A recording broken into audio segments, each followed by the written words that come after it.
तुम बहुत जल्दी अपनी फैमिली से मिलने वाले हो, अपनी माँ से। यह शब्द जैसे ही हवा में गूंजते हैं, माहौल में एक अजीब सा सन्नाटा छा जाता है। किसी को समझ नहीं आता कि इन शब्दों के पीछे छिपा दर्द कितना गहरा है। किसी का दिल टूट रहा है, किसी की उम्मीदें बिखर रही हैं, और कोई ऐसा भी है जो अपने ही फैसलों के बोझ तले दबता चला जा रहा है। अचानक सवाल उठता है, तुम सब कुछ छोड़कर क्यों चली गई? क्या सच में वहां तुम्हें सुकून मिलेगा या यह बस एक पल की मजबूरी थी? जवाब किसी के पास नहीं है, लेकिन एक बात साफ है कि यह कहानी अब साधारण नहीं रहने वाली। इसमें छिपे हैं ऐसे राज जो हर किरदार की जिंदगी को हिला देंगे। कोई किसी को रोकना चाहता है, कोई अपने दिल की बात कहने से डर रहा है, और कोई चुपचाप दूर खड़ा सब कुछ टूटते हुए देख रहा है। इसी बीच एक आवाज आती है, तुम्हें वापस आना ही पड़ेगा, क्योंकि तुम्हारे लिए एक सरप्राइज प्लान किया गया है। ऐसा सरप्राइज जो शायद तुम्हारी पूरी दुनिया बदल देगा। अगले दिन सुबह हैप्पी माँ कैंप में आने का न्योता दिया जाता है। सुनने में यह एक साधारण निमंत्रण लगता है, लेकिन असल में इसके पीछे छिपी है एक बड़ी योजना, एक ऐसा मोड़ जो कई रिश्तों की सच्चाई को सामने लाने वाला है। उधर हीर के दिल में भी एक तूफान चल रहा है। वह जानती है कि उसकी जिंदगी में जो कुछ हो रहा है, वह केवल उसके फैसलों से नहीं बल्कि उन लोगों की वजह से है जो हमेशा से उसके रास्ते में खड़े रहे हैं। तभी अचानक माहौल और भी ज्यादा गर्म हो जाता है जब गुलाब का गुस्सा फूट पड़ता है। गुस्से में वह हीर को धक्का दे देती है और एक थप्पड़ की आवाज पूरे माहौल को चीर कर रख देती है। उस एक थप्पड़ में केवल गुस्सा नहीं बल्कि सालों की नफरत, जलन और गलतफहमियों का भार छिपा होता है। आसपास खड़े लोग हैरान रह जाते हैं, लेकिन किसी के पास इतना साहस नहीं कि इस तूफान को रोक सके। यही वह पल है जहां से कहानी एक नए मोड़ पर पहुंचती है, एक ऐसा मोड़ जो हर रिश्ते की असली परीक्षा लेने वाला है। यह कहानी केवल एक थप्पड़ या एक झगड़े की नहीं है, बल्कि उस दर्द की है जो सालों से एक लड़की के दिल में पल रहा था। हीर अब वह मासूम और बेचारी लड़की नहीं रही जो हर अन्याय को चुपचाप सहती रहे। उसने बचपन से अपने घर में जो कुछ देखा, वह किसी भी इंसान को भीतर से तोड़ सकता था। उसके पिता का गुस्सा, उनका शराब के नशे में अपनी ही पत्नी पर हाथ उठाना और घर के बाकी लोगों का तमाशा देखते रहना, यह सब हीर की आंखों में हमेशा के लिए बस चुका था। घर में इतने लोग होते हुए भी कोई ऐसा नहीं था जो उसकी माँ के लिए खड़ा हो सके। हर दिन एक नया दर्द, हर रात एक नया डर लेकर आती थी। कभी चीखें सुनाई देती, कभी रोने की आवाजें, और कभी ऐसा सन्नाटा जो दिल को और ज्यादा डरा देता था।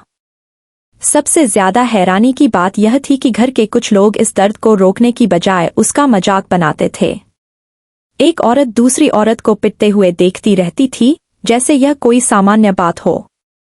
एक माँ अपने बच्चे की परवरिश पर तो सवाल नहीं उठाती थी, लेकिन दूसरों के बच्चों को नीचा दिखाने का कोई मौका नहीं छोड़ती थी। यही सब देखकर हीर के भीतर एक आग जलने लगी थी। उसने ठान लिया था कि अब वह चुप नहीं रहेगी। एक दिन वह सबके सामने खड़ी हो जाती है, अपनी दादी के सामने, अपने चाचा के सामने, अपनी चाची के सामने। वह हर किसी को सुनाती है, हर किसी से सवाल करती है कि आखिर क्यों कोई उसकी माँ को बचाने की कोशिश नहीं करता। लेकिन उसके शब्द जैसे दीवारों से टकराकर वापस लौट आते हैं, क्योंकि सामने खड़े लोग इतने बेशर्म हो चुके होते हैं कि उन्हें किसी की पीड़ा महसूस ही नहीं होती। तब हीर वह कदम उठाती है जिसकी किसी ने उम्मीद नहीं की थी। वह अपने पिता का हाथ पकड़ लेती है, उन्हें रोक देती है और सख्त आवाज में कहती है, अगर मेरी माँ पर दोबारा हाथ उठाया तो अंजाम अच्छा नहीं होगा। यह वही हीर है जो कभी डरती थी, लेकिन आज वही लड़की अपने डर से लड़ना सीख चुकी है। समय के साथ कहानी में एक और दिलचस्प मोड़ आता है, जब दिलीप नाम का शख्स अर्जुन की तारीफ करते हुए उसकी परवरिश को सराहता है। वह कहता है कि ऐसा बेटा हर किसी को नहीं मिलता, और यह सुनते ही माहौल में एक अजीब सी बेचैनी फैल जाती है। यह शब्द सीधे जाकर नवाब के दिल में चुभते हैं।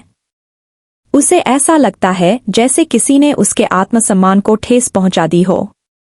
वह चुप हो जाता है, उसकी आंखों में उदासी साफ दिखाई देती है। लेकिन तभी हीर उसके पास आती है और उसे समझाती है कि उसे उदास होने की जरूरत नहीं है। वह कहती है कि मेहनत करते रहो, एक दिन ऐसा जरूर आएगा जब तुम्हारे पिता भी तुम पर गर्व करेंगे। हीर की बातें नवाब के दिल को थोड़ा सुकून देती हैं, लेकिन कहानी यहीं खत्म नहीं होती। इसी बीच गुलाब को शक होने लगता है कि आखिर हीर के पीछे खड़ा वह रहस्यमयी फरिश्ता कौन है जो हर मुश्किल में उसका साथ देता है। वह चुपचाप हीर का पीछा करता है, यह जानने के लिए कि आखिर सच क्या है। और जब सच्चाई उसके सामने आती है तो उसके पैरों तले जमीन खिसक जाती है। उसे पता चलता है कि वह फरिश्ता कोई और नहीं बल्कि उसका अपना बेटा नवाब है। यह जानकर गुलाब के दिल में और ज्यादा आग भड़क उठती है। अब तक वह सोचता था कि नवाब हीर की वजह से घर से दूर रहता है, उससे नफरत करता है और उससे चिढ़ता है। लेकिन अब उसे समझ में आता है कि सच्चाई बिल्कुल उल्टी है। हीर ने तो उसके बेटे का दिल जीत लिया है। यह एहसास गुलाब के अहंकार को बुरी तरह चोट पहुंचाता है और उसकी नफरत पहले से भी ज्यादा बढ़ जाती है। अब कहानी उस मोड़ पर पहुंच चुकी है जहां हर किरदार के फैसले पूरे माहौल को बदल सकते हैं। हीर के दिल में एक नई योजना जन्म लेती है। वह चाहती है कि गुलाब और नवाब के बीच की दूरियां खत्म हो जाएं। वह सोचती है कि अगर दोनों आमने सामने बैठकर बात करेंगे तो शायद सालों की गलतफहमियां दूर हो जाएंगी। इसी सोच के साथ वह एक सरप्राइज प्लान बनाती है। वह दोनों को मिलने के लिए बुलाती है ताकि पिता और बेटे का रिश्ता फिर से जुड़ सके। लेकिन किस्मत को शायद कुछ और ही मंजूर होता है। जब गुलाब को इस योजना के बारे में पता चलता है तो उसका गुस्सा फट पड़ता है। वह हीर पर ही भड़क उठता है, उसे खरी खोटी सुनाता है और गुस्से में उसे धक्का भी दे देता है। यह देखकर हर कोई हैरान रह जाता है। हीर के सामने आखिरकार गुलाब का असली चेहरा पूरी तरह उजागर हो जाता है। अब उसे समझ में आ जाता है कि गुलाब कभी उसका दोस्त था ही नहीं और न ही उसने कभी उसे पसंद किया। उसके दिल में हमेशा से हीर के लिए नफरत थी और शायद यह नफरत कभी खत्म नहीं होगी। लेकिन फिर भी हीर हार मानने वालों में से नहीं है। उसके दिल में एक सवाल बार बार उठता है, क्या वह कभी खुद को बेगुनाह साबित कर पाएगी? क्या वह गुलाब का दिल जीत पाएगी? या फिर यह नफरत हमेशा उनके बीच दीवार बनकर खड़ी रहेगी?